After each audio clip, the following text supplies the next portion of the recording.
Okay, so I have a couple of quick questions. These are student related.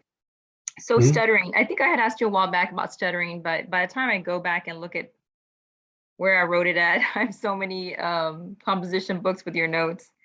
Did you give me an order Yeah. for stuttering? So the thing with stuttering is it can be like a little bit of a paradoxical response or hyperstimulation of the nervous system. It can be trauma related, and so you can start with like some helichrysum, but for something like that, I really like the blue oils, like blue tansy or dark blue tansy or yarrow, German chamomile, something of that nature. That one blend, still point, we used it in one of the classes. That's to hit a lot of different kinds of agitation in different parts of the nervous system. I would probably try that. The issue also can be with stuttering is there can be some difficult, like being self-conscious or like a self-image thing, and a little bit harder to unwind. Um, the helichrysum can help with that just because you're unwinding um, different aspects of some of the trauma, but Greg, what if it's genetic? it, I mean, it's possible, like what could happen is that like maybe they're predisposed to certain parts of their nervous system being overstimulated. If several people in the family have it, I would say it's probably that hyperreactivity or paradoxical response rather than being an emotional, psychological thing, self-image thing. Um, Unless there's been a lot of trauma through generations. If there's been several generations where there's been trauma, it could just be the manifestation in that particular area. And so still go back to the same things and start with that. The thing that I also like about with the helichrysum, going back to the stuttering, there was one individual that he came for a couple of different things, and the person had a stuttering issue, but when he came to me, that's not what he was coming to me for. And, there were some trauma related things, and I went through and I did some like cleanup on the heart, just like the front and back heart, just cleaned them up substantially, just because I was wanting to go deeper. And I knew that there was going to be an issue about integrating some trauma. So I was just cleaning those things up. And when I cleaned his heart up, the stuttering stopped. I'm not saying that that will happen every time, but I found that very interesting. I mean, it didn't kind of stop, it stopped. Like it just stopped. And so I like the helichrysum for that. Like, the helichrysum can unwind the trauma if there's some trauma there. Still good for the nervous system, but it's very fortifying and good for the emotional heart if there's trauma, and it just helps to allow things to let go.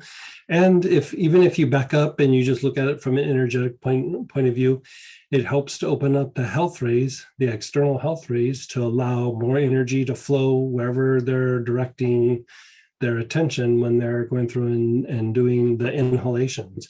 And so if it's on the heart and the head and the throat, all that's going to unwind and be helpful. I'd always look for, it sounds weird, but it doesn't mean this every time. But if somebody has like difficulty with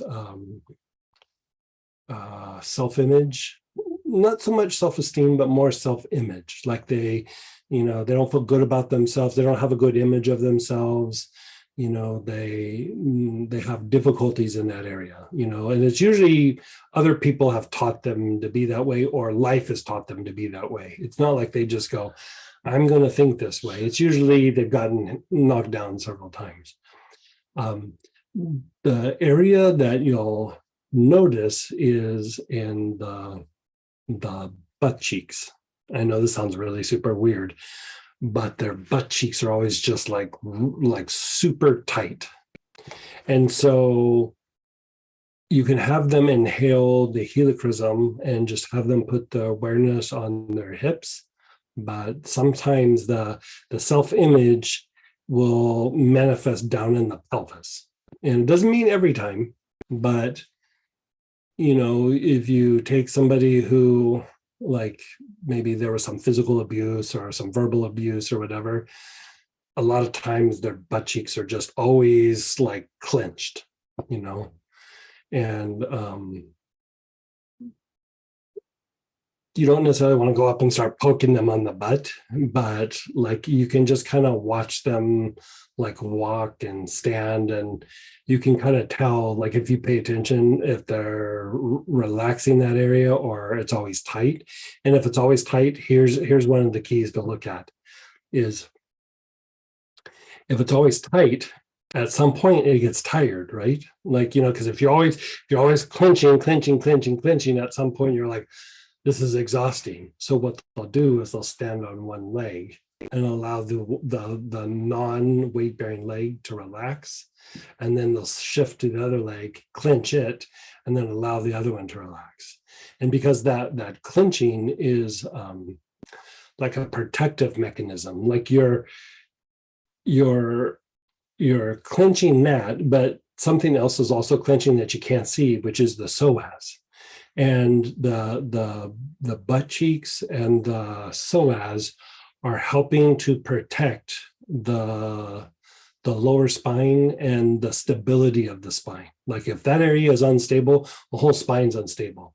So when a person has had like a lot of physical abuse or verbal abuse, or when life has just hit them hard, when they've had really bad financial blows or something, the place that it will manifest is in the psoas and in the butt cheeks, because the body is like, okay, this is super unstable. I have to stabilize the spine. And so those areas will clench up. And so, it's not so much about the butt or the whatever. It's literally about stabilizing the lumbar and the sacrum. So whenever we see that, it doesn't always mean that that's what's happening, but because it could still be from injuries or whatever. But when people have like self-image issues, the tendency is the butt cheeks and the psoas are really super tight. Okay, Kind of thanks. odd, but Yeah. it's there. Okay, thanks, Greg. The other